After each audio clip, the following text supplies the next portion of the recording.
Did you know that the oldest fossils of Homo sapiens were found in Africa, not Europe or Asia?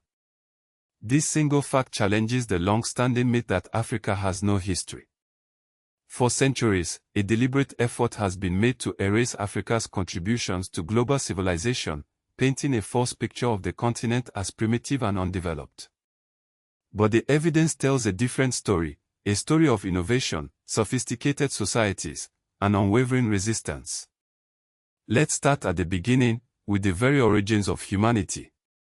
The discovery of fossils in Jebel Irhoud, Morocco, dating back 315,000 years, and Omo Kaibish, Ethiopia, at 195,000 years, firmly establishes Africa as the cradle of humankind. This makes Africa not a latecomer to the human story, but its very origin. But the story doesn't end there. Long before European colonialism, Africa was home to numerous powerful states, thriving trade networks, and bustling urban centers. Consider ancient Egypt, unified around 3100 BC under Nama. It was one of the world's earliest state systems, complete with writing, monumental architecture, taxation, and a centralized administration. Moving south, we find the Kingdom of Kush, located in present-day Sudan. From the Khmer civilization starting around 2500 BC to the Napatan and Meroitic periods, Kush was a major power, even ruling Egypt during the 25th dynasty. Kings like Pi and Tahaka left a lasting legacy. Further east, the Aksumite Empire, centered in present-day Ethiopia and Eritrea, flourished from the 1st to the 7th century CE. King Izona's conversion to Christianity in the 4th century made Aksum a major Christian kingdom and a key player in Red Sea trade, even minting its own coins. In southern Africa, Great Zimbabwe rose to prominence between the 11th and 15th centuries. Its impressive stone architecture, built without mortar, stands as a testament to African ingenuity and skill. The site supported a large regional economy tied to gold and trade. West Africa was home to empires like Mali and Songhai. Founded in the 13th century, the Mali Empire reached its peak under Mansour Musa, whose pilgrimage to Mecca in 1324 to 1325 brought global attention to Mali's wealth and sophistication. Timbuktu became a renowned center of learning and manuscript production. The Songhai Empire, peaking in the 15th and 16th centuries under rulers like Sunni Ali and Askia Muhammad I, was one of the largest states in African history. In present-day Nigeria, the Benin Kingdom flourished for centuries, expanding from the 13th century onward. Its intricate bronze and brass artworks are world-renowned, showcasing the kingdom's artistic prowess. Sadly, much of this heritage was looted by the British in 1897. Ethiopia stands out as a symbol of African resistance. Unlike much of the continent, it successfully resisted colonization, defeating Italy at the Battle of Odwa in 1896 under Emperor Menelik II and Empress Timbuktu. Even with all these examples, the narrative of Africa as a continent without history persisted, fueled by the horrors of the transatlantic slave trade. From the 16th to the 19th centuries, over 12 million Africans were forcibly transported across the Atlantic, with millions more dying in the process. This brutal trade, while tragic, does not define Africa's entire history.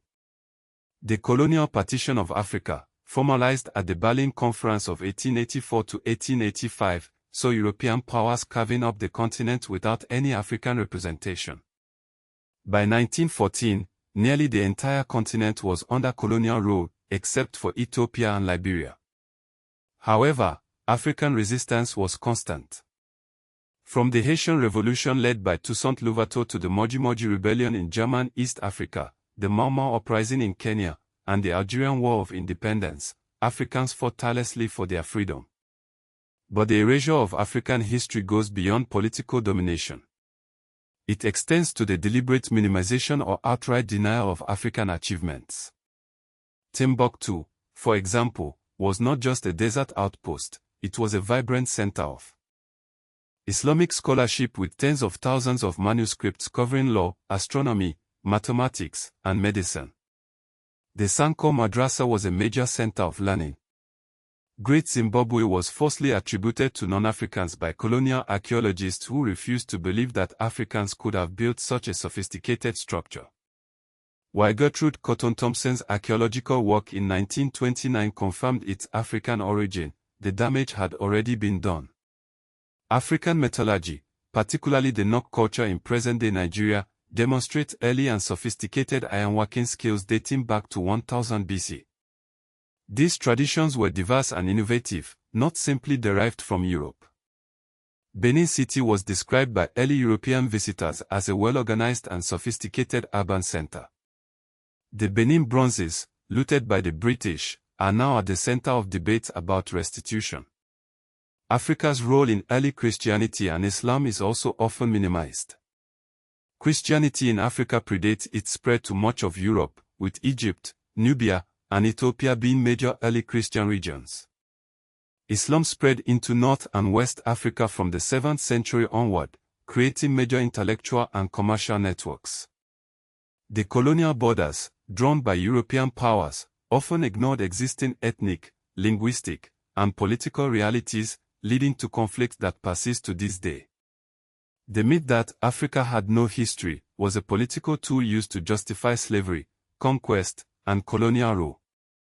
By portraying Africans as historically uncivilized, it became easier to claim they needed outside rule. This erasure shaped education and public memory, focusing only on slavery and poverty, rather than African statecraft, trade, science, religion, and art. The damage was not only symbolic. It affected policy, colonial labor systems, resource extraction, land dispossession, and the suppression of indigenous institutions. It also affected identity, making it harder for Africans and the diaspora to access their full historical inheritance. Recognizing Africa's true history reshapes our understanding of global history. Africa was not outside world history, it was central to the development of humankind, trans-Saharan trade, the Indian Ocean world, the Islamic world, the Atlantic slave economy, and European industrial capitalism.